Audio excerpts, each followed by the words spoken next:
Hello guys, good morning. Kurukshetra నుండి వచ్చేసిన అనమాట. స్టార్ట్ అయిపోయినా లోపలికి ఉంటుంది కదా, సో హైవేకి వచ్చేసిన. ఇక్కడ నుండి మనకి అంబల దాటేసి ఒక 20 కిలోమీటర్స్ దాటి క్రాస్ అయిపోవాలి ఈరోజు. అది నా టార్గెట్. అంబల వచ్చేసి ఒక 60 ఉంది, సో చూద్దాం.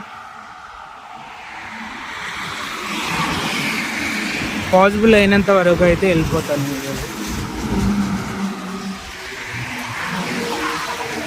నాకు పాసిబుల్ అయినంత వరకు క్యాప్చర్ చేసిన కురుక్షేత్ర అవన్నీ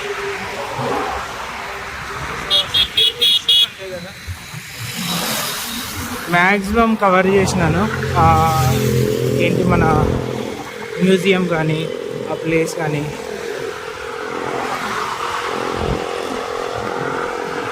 టైం వచ్చి 10:43 అవుతుంది.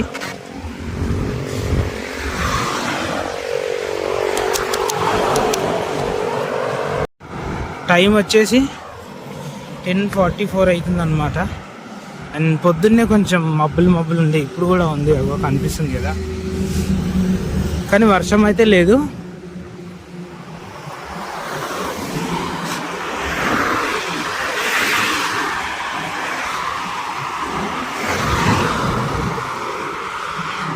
ఇంకొకటి ఏంటంటే September 5th నా బర్త్డే అనమాట. అండ్ లక్కీ ఏంటంటే నా బర్త్డే రోజు మొత్తం నేను కురుక్షేత్రంలోనే ఉన్నా అనమాట. డే మొత్తం అక్కడే స్పెండ్ చేసిన. సో చాలా లక్కీ అనమాట అలాంటి ప్లేస్లో నా బర్త్డే రోజు స్పెండ్ చేయడం.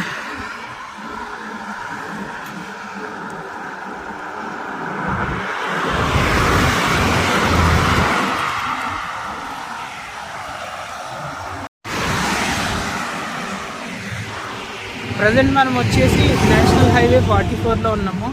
యాక్చువల్లీ ఇది ఏంటంటే 44 కాదు, దీని ఒరిజినల్ వచ్చేసి నేషనల్ హైవే నెంబర్ 1 అనమాట. ఇది ఈ రోడ్ వచ్చేసి కన్యాకుమారి నుండి కాశ్మీర్కి ఉంటుంది అంటారు, కానీ కాశ్మీర్ కాదు, కన్యాకుమారి నుండి పాకిస్తాన్ వరకు ఉంటుంది అనమాట. పాకిస్తాన్లో ఒక సిటీ వరకు. ఈ రూట్ ప్లాన్ ఇదంతా ఎవరు అంటే మన మొఘల్స్ మన ఇండియాని అప్పుడు కింగ్డమ్ చేసినప్పుడు, సో వాళ్ళ రూట్ ప్లాన్ అనమాట. ఈ రూట్ అంతా చేసింది వాళ్ళ పాకిస్తాన్లో ఉన్నప్పుడు వాళ్ళ వరకు, అక్కడ వాళ్ళ సిటీ వరకు అది చేసుకున్నారు అనమాట. ఆల్మోస్ట్ అంబలా దగ్గరలో ఉన్నాం మనం. అండ్ 60 కిలోమీటర్స్ అన్నా, 60 కాదు, తక్కువే ఉంది. ఇంకా నేను ఈ 2 days వచ్చేసి ఒక నివాస్ అనేది ఉంది, దాని నేమ్ ఐడియా లేదు, అక్కడ ఉన్నా అనమాట కురుక్షేత్రలో. సో మనకి ఫ్రీగా మనకి హాల్స్ ఉంటాయి డార్మెటరీ లాగా, అండ్ ఫుడ్ కూడా ప్రొవైడ్ చేస్తారు. అండ్ మీకు బయట కూడా గురుద్వార్స్ ఉంటాయి చాలా, వాళ్ళు కూడా ఫుడ్ ప్రొవైడ్ చేస్తారు. కొన్ని గురుద్వార్లో స్టే కూడా ఉంటుంది. సో మీరు ఇటు సైడ్ వచ్చినప్పుడు మంచిగా యూస్ చేసుకోవచ్చు. ఫుడ్ కూడా ఆల్మోస్ట్ చాలా బాగుంటుంది. సో బ్యాచిలర్స్ అట్లా వచ్చినప్పుడు చాలా బాగా యూజ్ అవుతుంది అనమాట. అండ్ ఫ్యామిలీస్కి కూడా ఫుడ్ మాత్రం బాగుంటుంది, మీరు బయట తినని అవసరం లేదు.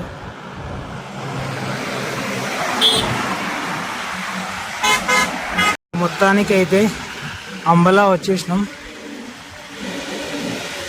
సో సిటీ ఇంకా లోపలికి ఉంటుంది, అది క్రాస్ ఏదైనా.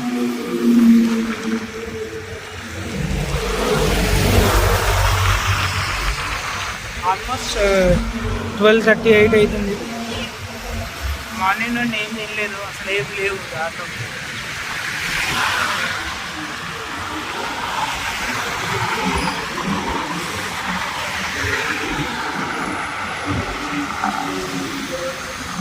నెట్వర్క్ ఇష్యూ ఇప్పుడే స్టార్ట్ అయిపోయిందనమాట.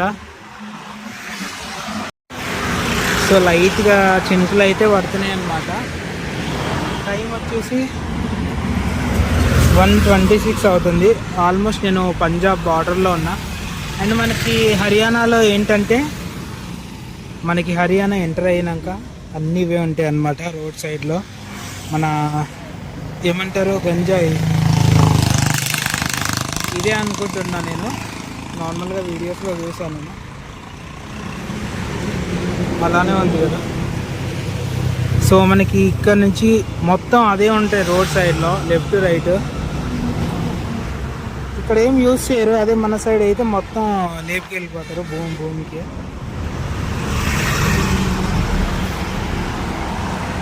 సో లైట్గా చినుకలు అయితే పడినాయి అన్నమాట ఈ పెట్రోల్ బంకులో ఆగిన.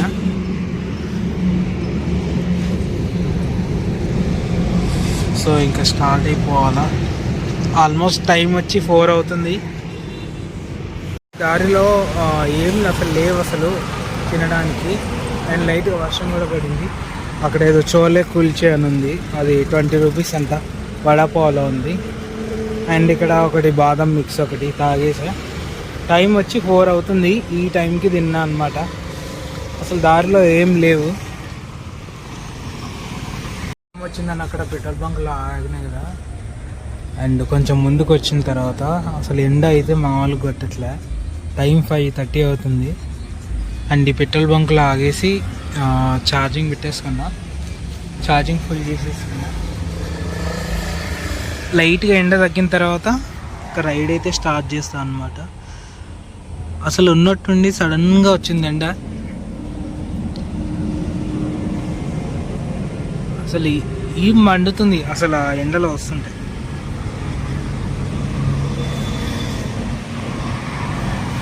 సో స్టార్ట్ చేసిన అనమాట రైడ్. 5:40 అవుతుంది. అసలు ఎండ చూడండి.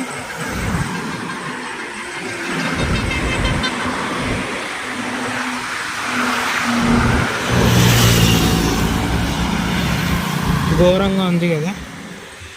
సో మనకి బద్రీనాథ్, పంచకేదార్ అలాంటి ప్లేసుల్లోకి వెళ్తే 7కి కూడా ఇట్లాంటి సన్ రైజ్ ఉంటుంది. మన ఇంకా చాలా దగ్గర కనిపిస్తుంది అలాంటి ప్లేసుల్లో నుండి. సో సన్సెట్ అనేది చాలా లేట్ ఉంటుంది అక్కడ. సో ఈ ఏరియా నుండి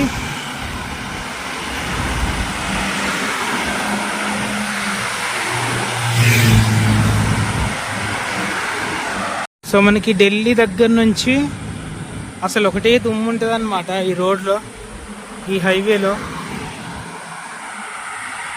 సో లగేజ్ కూడా మొత్తం దుమ్ము అయిపోతుంది. మనం కూడా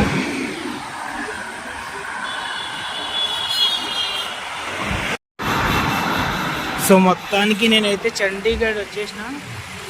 అండ్ ఇంకో 2-3 కిలోమీటర్స్ అయితే చండీగఢ్ దాటి వెళ్ళిపోతాను అనమాట సిటీ. సో టైం వచ్చేసి 8:30 అవుతుంది. ఎందుకు నైట్ రైడ్ చేస్తున్నా అంటే, సో ఈ సిటీలో ఎక్కడ స్టే చేయలేమన్నమాట మనం. సో అందుకే సిటీ ఎలా అయినా క్రాస్ అయిపోవాలి. ఇంకో 3 కిలోమీటర్స్ ఉంది. 3 కిలోమీటర్స్ తర్వాత ఏదో ఒక స్టే చూసుకోవాలా, పెట్రోల్ బంక్, డాబా ఏదో ఒక.